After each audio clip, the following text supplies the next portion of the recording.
안녕하세요. 경제 공부하는 치과 박 원장입니다. 경제도서 리뷰 21번째 책은 존 보글의 모든 주식을 소유하라입니다. 1929년 뉴저지 출신인 존 보글은 어려웠던 가정 형편에도 프린스턴 대학교 경제학과를 우등으로 졸업할 정도로 총명했다고 합니다. 1974년 세계 최대 인덱스 펀드 운용사인 뱅가드 그룹을 설립하고 1975년 최초의 인덱스 펀드인 뱅가드 500을 개발했으며 이는 매년 30%가 넘는 놀라운 수익률을 기록했다고 합니다. 월스트리트의 성자라고도 불리우는 저자는 1996년 은퇴 후에도 말년까지 강연, 저술 등 활동을 이어가다 2019년 안타깝게도 식도암으로 사망하셨습니다. 버크셔 해스웨이 회장인 워렌 버핏은 2017년 연례 주주총회에서 투자자를 위해 가장 많은 일을 한 사람을 기리는 조각상이 세워진다면 그건 바로 존 보글의 것이어야 한다며 그를 극찬하기도 했습니다. 이 책은 총 20개 장으로 이루어져 있습니다. 제1장 우화, 제2장 이성적 과열, 제3장 투자자와 기업은 공동 운명체, 제4장 이기는 게임은 어떻게 해서 지는 게임이 되는가, 제5장 보이지 않는 비용의 위력, 제6장 배당금은 누가 다 가져갔을까, 제7장 조삼모사를 경계하라, 제8장 세금도 비용이다, 제9장 좋은 시절이 다 갔을 때, 제10장 펀드 선택의 기준, 제11장 평균으로의 회귀, 제12장 펀드 선택에 조언이 필요합니까? 제13장 Simple is best, 제14장 채권 펀드, 제15장 상장지수 펀드, 제16장 시장을 이길 수밖에 없는 인덱스 펀드, 제17장 벤자민 그레이엄과 인덱스 투자 전략, 제18장 자산 배분 1, 제19장 자산 배분 2, 20장 투자의 황금률. 제1장 우화. 고트락스 가문 우화를 통해 투자자에게 발생하는 비용을 최소화해야 기업의 수익을 온전히 자신의 것으로 취할 수 있다고 설명하면서 이것이 인덱스 투자의 본질임을 이야기합니다. 제2장 이성적 과열. 시간이 흐르면 주주가 버는 수익의 총합은 필연적으로 기업이 버는 영업이익과 일치하며 주가와 기업의 수익은 투자 심리의 변화로 괴리가 생길 수 있지만 평균 회귀의 법칙으로 결국엔 가격이 가치에 수렴합니다. 제3장 투자자와 기업은 공동 운명체. 과거 성적을 살펴보면 다각화된 인덱스 펀드로 미국 기업들을 소유하는 방법이 논리적이고 생산적인 투자 방식이며 이것이 오컴의 면돈 아래 이른바 단순성의 원칙과 일치합니다. 제4장 이기는 게임은 어떻게 해서 지는 게임이 되는가? 투자자가 기업의 수익을 그대로 얻지 못하는 가장 큰 이유는 금융 중개 비용이라고 주장하면서 비용을 줄이는 것이 장기적인 성공 투자의 기름을 이야기하고 있습니다. 제5장 보이지 않는 비용의 위력.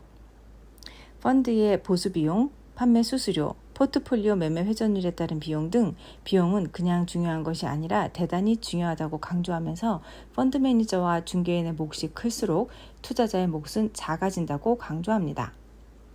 제6장 배당금은 누가 다 가져갔을까?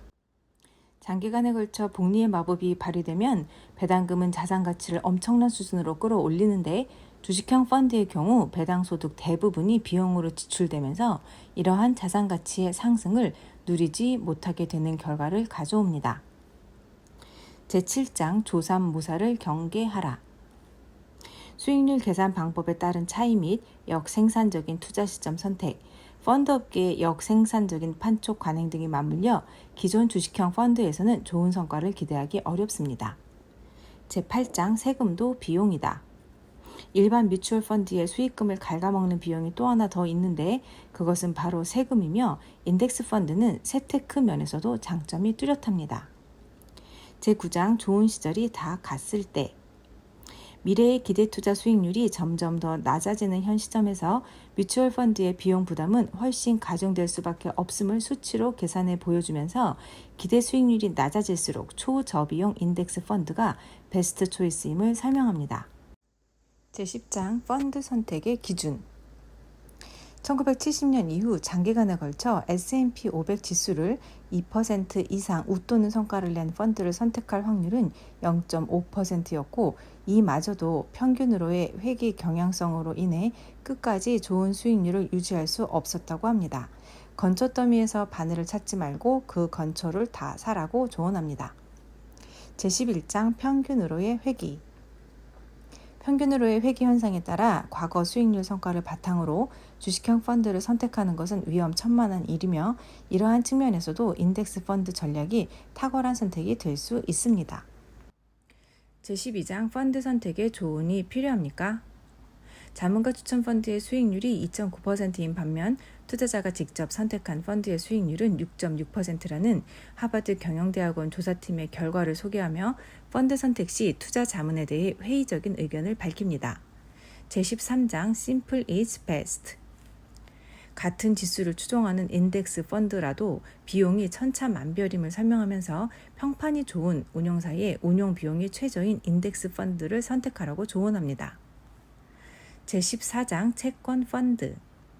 과거를 돌아보면 주식 수익이 채권 수익을 대체로 앞섰지만 그럼에도 불구하고 채권에 투자해야 하는 몇 가지 이유를 설명하면서 채권 투자 시에도 전체 채권 시장 인덱스 펀드가 가장 효율적인 방법임을 설명합니다. 제15장 상장 지수 펀드. ETF는 전통적 인덱스 펀드로 가장하고 있으나 실제로는 변종 인덱스 펀드라고 하면서 전체 시장이 아닌 특정 부분에 국한된 다각화는 한계가 있고 매매 비용이 발생하며 세금도 내야 하기에 전통적인 인덱스 펀드가 더 나은 투자라고 이야기하고 있습니다. 제16장 시장을 이길 수밖에 없는 인덱스 펀드. 인덱스 펀드 투자업계 경쟁이 치열해지면서 고수익을 내세워 고액의 보수를 책정하는 ETF 운용사들이 있는데 전통적 인덱스 펀드보다 돈을 훨씬 많이 벌 수 있다는 달콤한 유혹에 절대로 넘어가지 말라고 당부합니다. 제17장 벤자민 그레이엄과 인덱스 투자 전략. 벤자민 그레이엄 투자 철학의 본질과 전통적 인덱스 펀드의 투자 철학이 서로 다르지 않다고 설명하면서 만족스러운 성과를 내는 일은 사람들이 생각하는 것만큼 어렵지 않다고 이야기한 그레이엄의 조언을 인용하여 인덱스 펀드의 장점을 다시 한번 강조합니다. 제18장 자산 배분 1. 투자 시작 전에 자산 배분이 가장 중요하다는 그레이엄의 주장에 따라 그가 제시한 표준 배분 비율을 소개합니다. 비용 수준이 낮으면 저위험 포트폴리오라도 고위험 포트폴리오보다 더 높은 수익을 올릴 수 있음을 예시로 들어 설명하고 있습니다. 제19장 자산 배분 2. 은퇴할 때 가장 중요한 것은 꾸준한 고정 수입인데 사회보장연금 수령액과 인덱스 펀드 배당 수익을 조합하면 효과적인 수단이 될 수 있다고 하면서 지난 10년 동안 수요가 증가한 TDF에 대해서도 설명하고 있습니다. 제20장 투자의 황금률. 일반 미국인에게 가장 바람직한 투자 방식으로 주식은 S&P 500 인덱스 펀드로 채권은 전체 채권시장 인덱스 펀드로 보유하는 것이라는 사실을 믿어 의심치 않는다는 멘트로 마무리합니다. 단순 셈법으로 확인할 수 있고 과거 자료로도 검증된 아주 확실한 성공 투자 전략이 있으니 그것은 바로 저렴한 비용으로 상장기업 주식 전부를 보유하는 인덱스 펀드 투자 전략이라는 저자의 주장대로 투자자 자신의 본업에 충실하면서 저비용 인덱스 펀드에 장기 투자하는 세상 간단하고 상식적인 투자법으로도 우리 모두 편안한 노후를 보낼 수 있다면 이보다 더 좋은 투자법은 있을 수 없다는 생각이 듭니다. 이것으로 경제도서 리뷰 21탄 존 보글의 모든 주식을 소유하라 리뷰를 마치도록 하겠습니다. 끝까지 봐주셔서 감사합니다.